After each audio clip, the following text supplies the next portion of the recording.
Good afternoon and welcome to our press conference with President Lagarde and Vice President de Guindos. And my name is Wolfgang Preußel. As always, we are joined by journalists who are connected via video link. If they ask questions, please turn on the camera and the microphone. And with that, I hand over to President Lagarde, please. Thank you very much, Wolfgang, and good day to all of you. The President, the Vice President and myself welcome you to our press conference. The Governing Council today decided to keep the three key ECB interest rates unchanged. Inflation is currently at our 2% medium-term target. The incoming information is broadly in line with our previous assessment of the inflation outlook. Domestic pressures have continued to ease, with wages growing more slowly.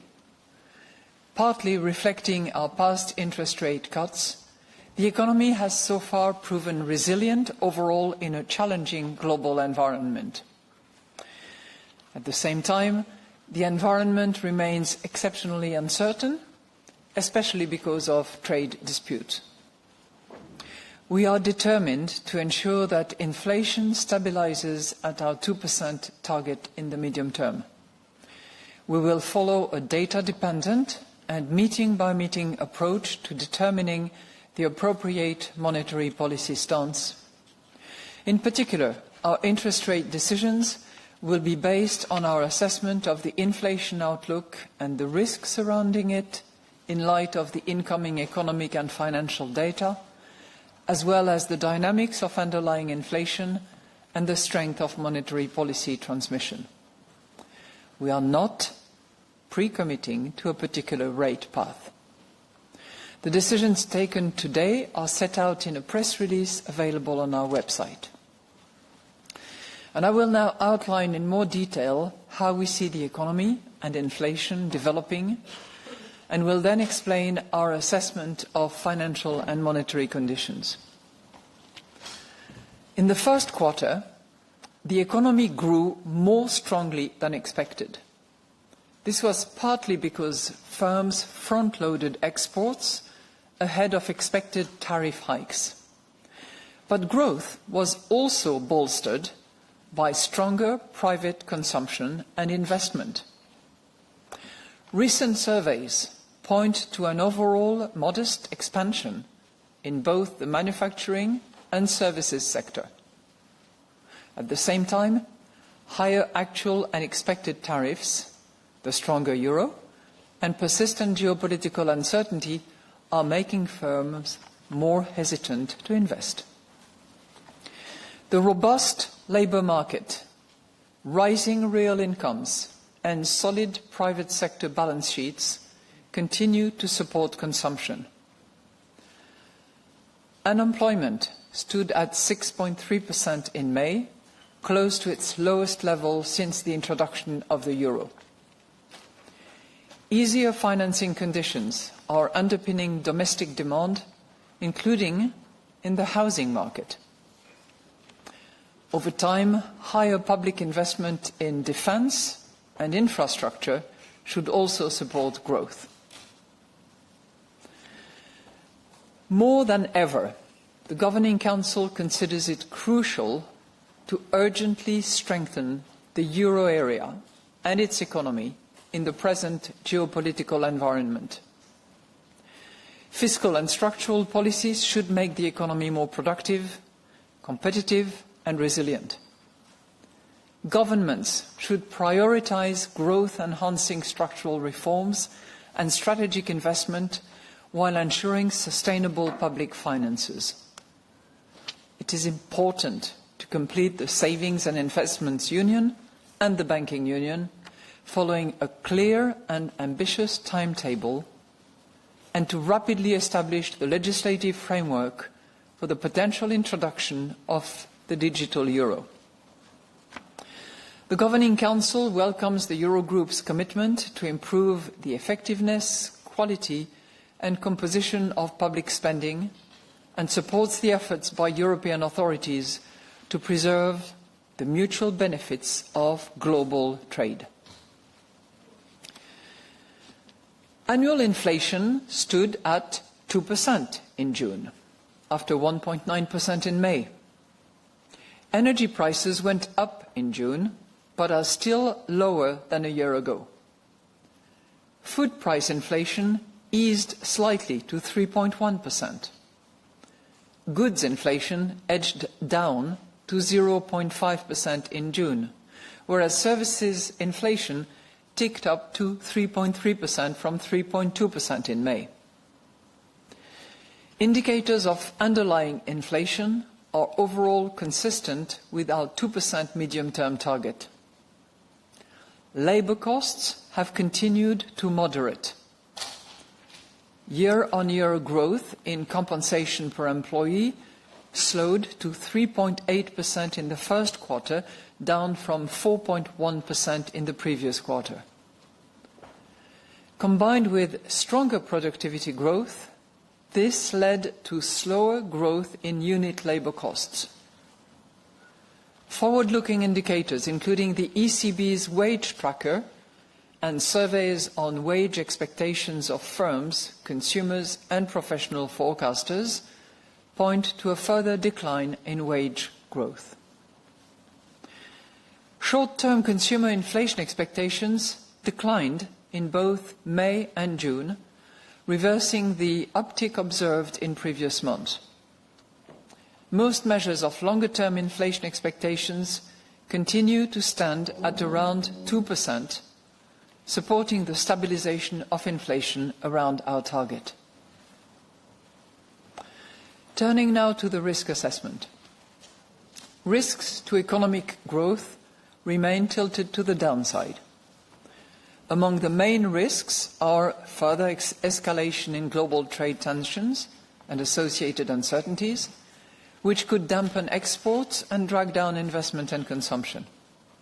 A deterioration in financial market sentiment could lead to tighter financing conditions and greater risk aversions, and make firms and households less willing to invest and consume. Geopolitical tensions, such as Russia's unjustified war against Ukraine and the tragic conflict in the Middle East, remain a major source of uncertainty. By contrast, if trade and geopolitical tensions were resolved swiftly, this could lift sentiment and spur activity.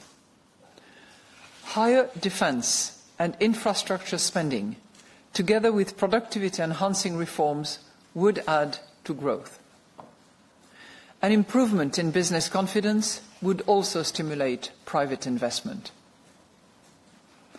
The outlook for inflation is more uncertain than usual as a result of the volatile global trade policy environment. A stronger euro could bring inflation down further than expected. Moreover, inflation could turn out to be lower if higher tariffs lead to lower demand for euro area exports and induce countries with overcapacity to reroute their exports to the euro area. Trade tensions could lead to greater volatility and risk aversion in financial markets, which would weigh on domestic demand and would thereby also lower inflation. But by contrast, inflation could turn out to be higher if a fragmentation of global supply chains pushed up import prices and added to capacity constraints in a domestic economy. A boost in defence and infrastructure spending could also raise inflation over the medium term. Extreme weather events and the unfolding of climate crisis more broadly could drive up food prices by more than expected. So looking at the financial and monetary conditions now. Market interest rates have increased since our last meeting, especially at longer maturities. At the same time, our past interest rate cuts continue to make corporate borrowing less expensive. The average interest rate on new loans to firms declined to 3.7% in May from 3.8% in April. The cost of issuing market-based debt also came down, falling to 3.6% in May. While the growth rate of loans to firms moderated to 2.5% in May, corporate bond issuance was stronger, growing at a rate of 3.4% in annual terms. Credit standards for business loans were broadly unchanged in the second quarter, as reported in our latest bank lending survey for the euro area. While banks' concerns about the economic risks faced by their customers had a tightening impact on credit standards, this was broadly offset by stronger competition among lenders. Meanwhile, firms' demand for credit increased slightly, benefiting from lower interest rates, but they remained cautious because of global uncertainty and trade tensions. The average interest rate on new mortgages has barely changed since the start of the year and stood at 3.3% in May. Growth in mortgage lending edged up to 2% in May in the context of a strong increase in demand, while credit standards tightened slightly in the second quarter. So in conclusion, the Governing Council today decided to keep the three key ECB interest rates unchanged. We are determined to ensure that inflation stabilizes at our 2% target in the medium term. We will follow a data-dependent and meeting-by-meeting approach to determining the appropriate monetary policy stance. Our interest rate decisions will be based on our assessment of the inflation outlook and the risks surrounding it in light of the incoming economic and financial data, as well as the dynamics of underlying inflation and the strength of monetary policy transmission. We are not pre-committing to a particular rate path. And in any case, we stand ready to adjust all of our instruments within our mandate to ensure that inflation stabilizes sustainably at our medium-term target and to preserve the smooth functioning of monetary policy transmission. And we are now ready to take your questions. And the first question goes to Annette Weisbach of CNBC. Annette, please.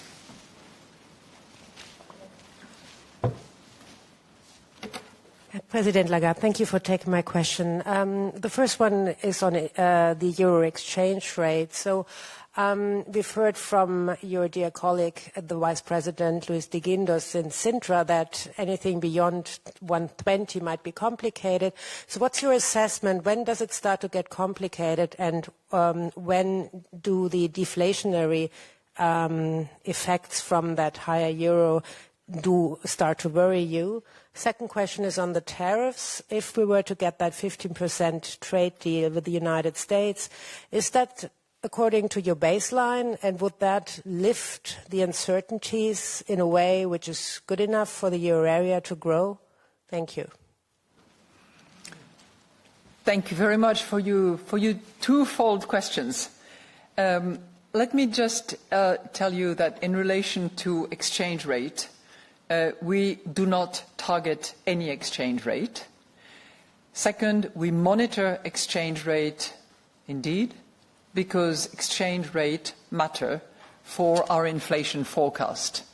And I'm here quoting my dear friend, colleague, Vice President, who said recently, we take into account exchange rate to forecast inflation. We are exactly on the same page in terms of our message regarding exchange rate. Your second question had to do with conjecture as to what will be the outcome of ongoing trade negotiations. And I know that there was a newspaper yesterday who sort of hinted that we were at a particular closure.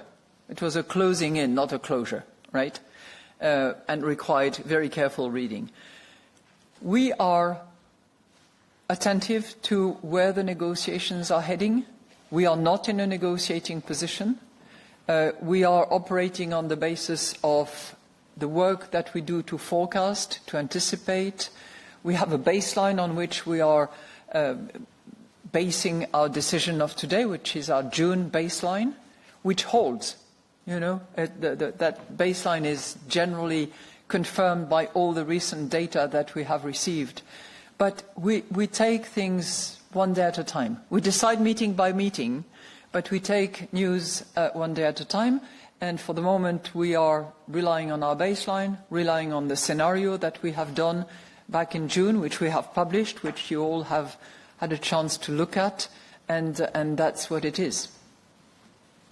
But one thing I will add to that is that the sooner this trade uncertainty is resolved, so I think we use the word resolved swiftly, so the sooner it is resolved, the less uncertainty we will have to deal with, and that would be welcome by any economic actors, including ourselves. Thank you. Next question goes to Alex Weber of Bloomberg. Alex, please. Good afternoon. Thank you very much. I've got two questions on your statement. So you highlight the resilience of the economy so far. Mm-hmm. Does this resilience reduce the need to deliver another rate cut in the autumn, even if this was part of the baseline scenario in June? And the other question is on your reaction function. So you added that future decisions will also be based on the risks surrounding the inflation outlook. Could you just explain why this addition was necessary? Thank you. Sure. Thank you very much, and thank you for noticing the addition. You're right. So I'll start with that one. As you know, we concluded our strategy assessment. We had a strategy review that we concluded in 21. We had committed to review that strategy on the basis of new economic development and certainly in view of the process through which we had gone, namely facing those incredible shocks and going full cycle in many ways. So we did that, and as a result of that strategy assessment, it was determined that we had to amplify, enhance, and probably give a slightly higher focus to risk assessment. And obviously scenarios, sensitivity analysis are part of that exercise that is conducted on a regular basis, that is published occasionally, but conducted on a regular basis. But it is certainly very opportune that this focus on enhanced risk assessment is agreed at a time when we have a higher level of uncertainty. So that's the reason why it is. You have the usual risk assessment section in our monetary policy statement, which focuses on growth and inflation. And we thought it was appropriate, given the enhanced focus that we want to give to the measurement of risk, the assessment of risk, to have actually that element included in the first part of our monetary policy statement. You know, we are, I'm going to repeat myself, we are in a good place. And we are in a good place because inflation is at 2%, but we're not focused on data points. We're looking at all sorts of data, and our target is the medium-term inflation, which is at 2%. So I'm saying that we are in a good place because our projections point to inflation stabilizing at target in the medium term. As you will remember, I have often mentioned the importance of wages. Wages are heading in the right direction and are showing this downward trend that we were expecting. The unit profit is continuing to buffer in a little bit of that wage increase, which is the natural result of an element of catching up and adjusting to the development of the economy. And we have seen, and I'm coming now to the specific point of your question, we have seen growth developing in a relatively favorable way. Of course, if you look at Q1 in particular, we will have Q2 in a week's time. But if we look at the numbers we have, Q1 was a surprising 0.6%. Now, of course, because we like to look under the hood, 0.6% is partly attributable to Ireland. And then if you look at what was actually driving this growth increase, it's partly front-loading because economic operators anticipated the rising of tariffs and decided to front-load. But it's not just front-loading.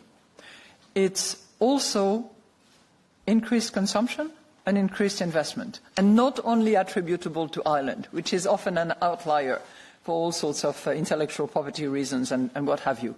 But so growth is developing mostly, if not a little better than in line with our expectations. So we are looking at development. As I said, last time around, we are now confident that the inflationary shock of the past few years is now behind us. And our job now is to look at what's coming and to try to, first of all, wait, because there is a lot of elements that will pan out in the next few months, and see what impact it will have on our economy. Thank you. And the next question goes to Balázs Korányi of Reuters. Balázs, please. Good afternoon. Thank you for taking my questions. Two, of course. The first is about the risk of undershooting the target. Talking to some of your colleagues and reading more economist notes, it seems to me that there is a greater discussion about undershooting. In your discussion today, was there anything about this? Do you think over the last 6 weeks the risk of below target inflation has increased?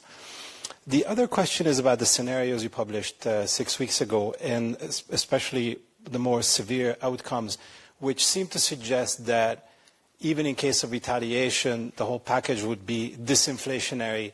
Now, I'm curious, is there consensus in the Governing Council about this, or is there perhaps still a discussion that such a scenario could turn out to be inflationary rather than disinflationary?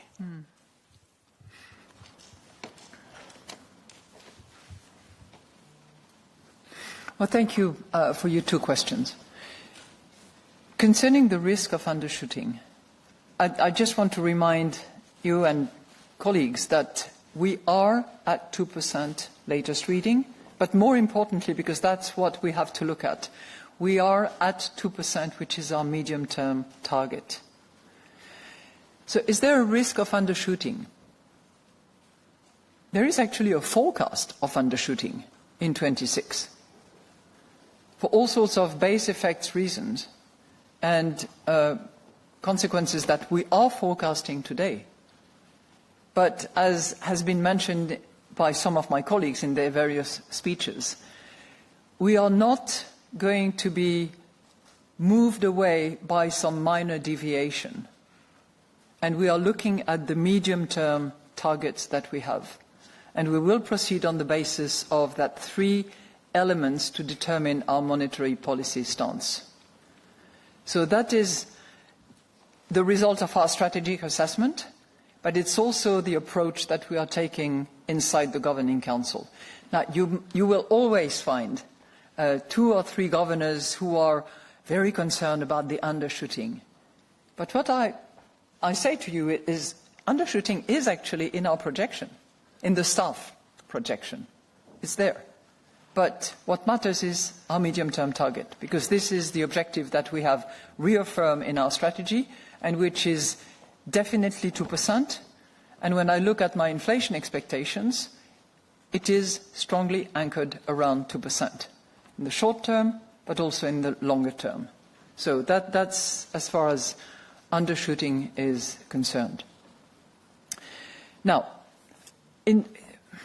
we have conducted that exercise with our scenario, and as you know, we have this sort of rosy scenario where everything is at 0, it's perfectly symmetric and reciprocated. We have the baseline, which is at 10%, which is the current rate that the economy is taking in, and we have the 20%, which is the severe scenario.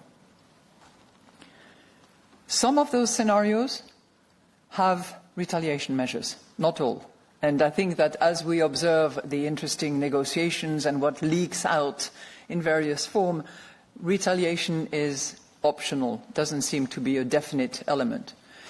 But the ultimate net-off result in terms of inflationary forces or disinflationary forces cannot be determined at this point in time. Why is that? Because It's a very complicated set of factors that we will have to analyze, take into account to determine what the impact will be. We currently have a list of different rates. You have the hypothetical 10 or 15 or X%. We have some sectoral rates as well that apply to either the automotive industry or the steel and aluminium industry, a big question mark on pharmaceutical. And to add to that complexity, you also have the indirect impact on our economy of tariffs that are decided in relation to other countries that will induce some redirecting or rerouting, which themselves will have an impact on our economy. For the moment, we assume that this impact will be inflationary, and staff has worked on that. But equally, and this is very difficult to assess for the moment, there will probably be some bottlenecks issues as a result of the trade disruption. There will probably be, just as there will be some rerouting and redirecting, there will be some supply chain significant changes. And that will have also an impact on inflation, more likely to be inflationary than disinflationary. So it's not just, trade one way, retaliation in response, but it's also the rerouting, the redirecting, the supply chain disruption, the bottlenecks that will all come together to impact prices. Now, the next question you have to ask yourself as well, and that we are asking ourselves and will be asking, is that going to be a level effect? Is that going to be an ongoing consequence of a new paradigm? There is a lot of uncertainty out there. We are mindful of all that. We are going to monitor, factor in, model as much as we can. But at this point in time, conclusion is not, in my view, definite as to which of those forces will prevail. Next question goes to Isabella Bufacchi of Il Sole 24 Ore. Isabella, please. Thank you for taking my question. Good afternoon. My first question is on tariffs and interest rates, in the sense that the Federal Reserve would have cut interest rates if it weren't for tariffs, and Chair Powell said in Sintra, we went on hold for tariffs. Can you explain how far is the ECB today on hold because of tariffs? And my second question, there again, has got to do with the United States again, because Donald Trump called the signing into law of the Genius Act on US dollar-backed payment stablecoins a giant step to cement American dominance of global finance, the greatest revolution in financial technology, and secures the dollar status. But on monetary policy, there is a concern that the growth of stablecoins for trillions would have an impact on the short-term rates in the United States because of how much T-bills is going to be used as a back to the stable coins. So there is a big debate on impact of this on monetary policy, on central banks, and I wonder if you can say, if you share these concerns of these innovations on monetary policy tools. Thank you. Well, thank you for your two questions. I think it's a good expression that my colleague and friend and esteemed central banker has used to refer to being on hold. So we ourselves at the ECB, we have left our rates unchanged, and you could argue that we are on hold. We are in this wait and watch situation, and any monetary policy decision will, for the future, be decided on the basis of data, will be decided meeting by meeting, is not predetermined by any particular path. And I think that the jury is out as to how quickly the uncertainty will be cleared under present circumstances. So a large part of that uncertainty is itself caused by trade and tariffs, as well as non-tariff barriers, by the way. It's tariff barriers and non-tariff barriers which obviously matter. That has an impact. The uncertainty in and of itself is also playing a role in relation to the level of risk that we see. So it's trade-related, caused by tariffs and non-tariff fear or expectations, depending on how you look at it, and it's the overall uncertainty about the outcome, which obviously induces different behavior on the part of consumers and investors. Look, on the Genius Act, first point I would make is that having a legal framework is helping understanding what the risks, benefit and prospects are for these instruments. Number two, I think that it's a little bit early in the process to really have a clear and good understanding of what the consequences will be. Number three, we have to be focused on what we do here at home in Europe. We have to make sure that we are strong in terms of currency, issuance, protection. We are the curator of the euro, and we are ultimately focused on that. So, of course, we are mindful of what's happening elsewhere, what the dangers could be, but we have to make sure that at home we take all the necessary measures to protect and preserve our currency. And in that respect, we are very decisively focused on developing the digital euro and doing everything that we can to be on time and prepared to make this digital form of sovereign money available in the shortest possible time, which doesn't mean that it's going to be tomorrow, rest assured. And cash will always be there, and banks will be part of the game and will be intermediary in the process. But our duty is to make sure that as Europeans' preferences evolve over the course of time, the digital euro is a possible reality. Thank you. And now Olaf Storbeck of the Financial Times. Olaf, please. Thanks. I do have two short questions. One is on this interview Isabel Schnabel gave a few weeks ago when she said that the bar for further rate cuts is very high. Do you share that view or do you have a different view on that? And my second question refers to views expressed by analysts who said that if the trade tensions will be resolved quickly, the question could relatively soon become when the next rate hike will happen rather than the next rate cut in the euro area. Do you think that's a relevant framework at the moment, or is this not relevant from your point of view? Thanks. Well, thank you for your two questions. Each and every executive board members and each and every governor has their preference and their views. And I think it is the beauty of this institution to allow for diversity of viewpoints and for allowing the expression of those viewpoints. Now, my job as president of the ECB is to harness all the views of the Governing Council members and on the basis of our staff work, projections, proposals to elicit as large a majority view as is possible. That's my job, okay? So what I can tell you as far as today is concerned is that the decision to keep interest rates unchanged was a unanimous decision.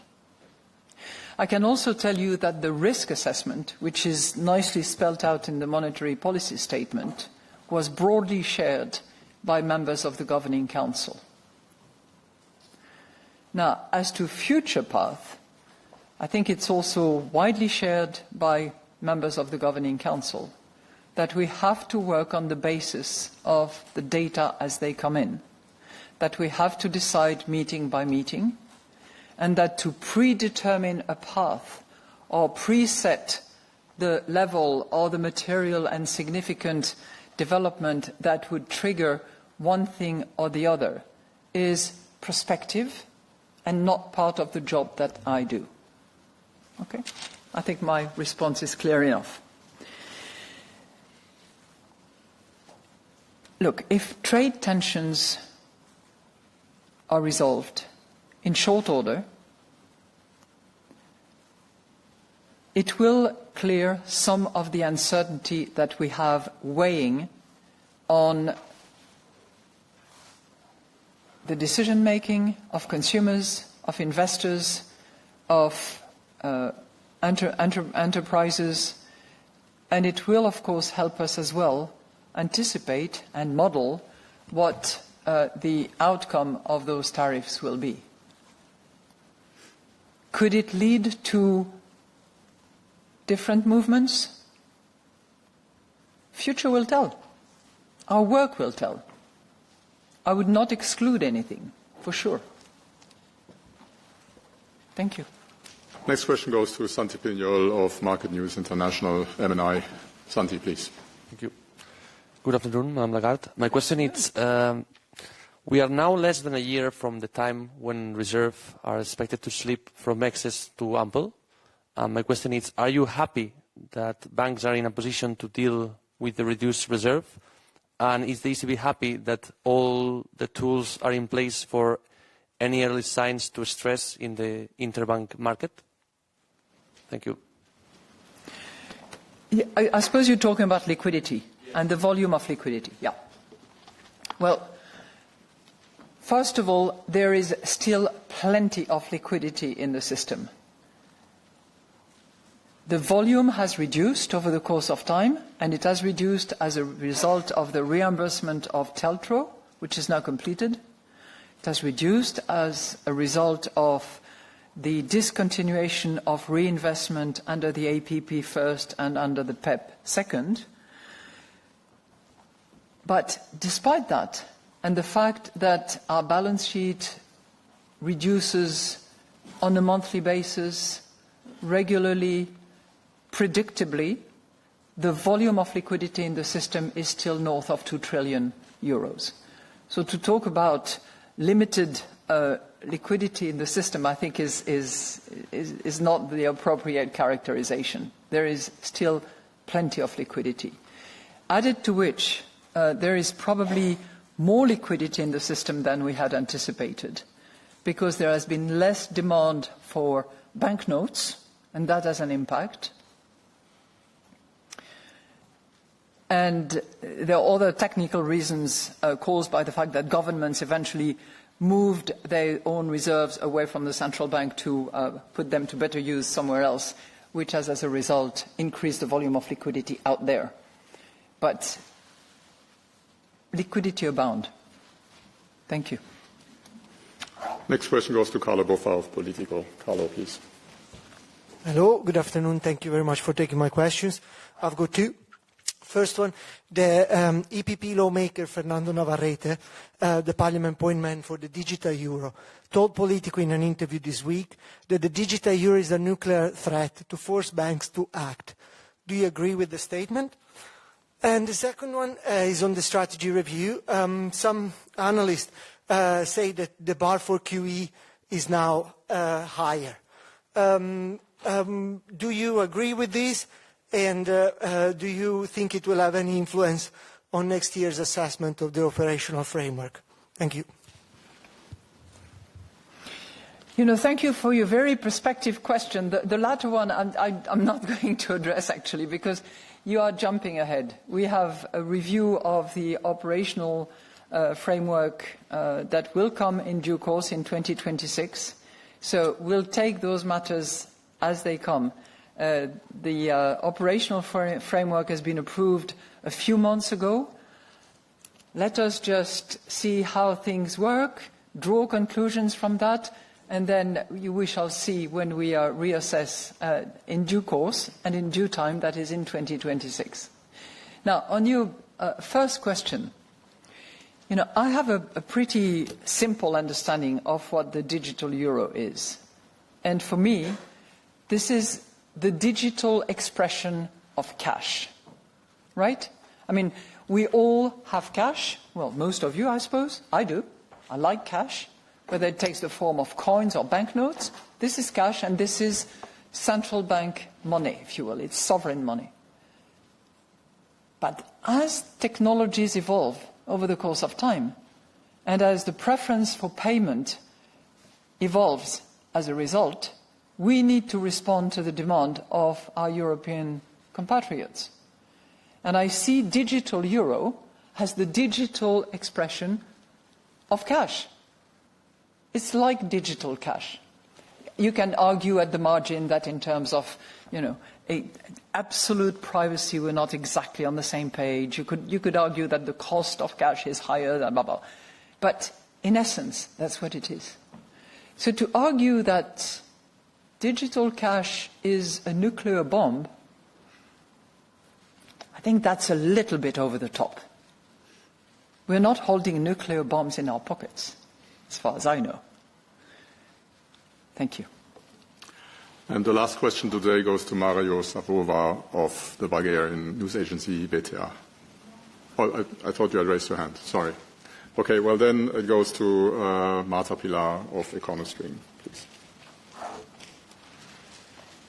Thank you very much. Good afternoon. Thank you for taking my question.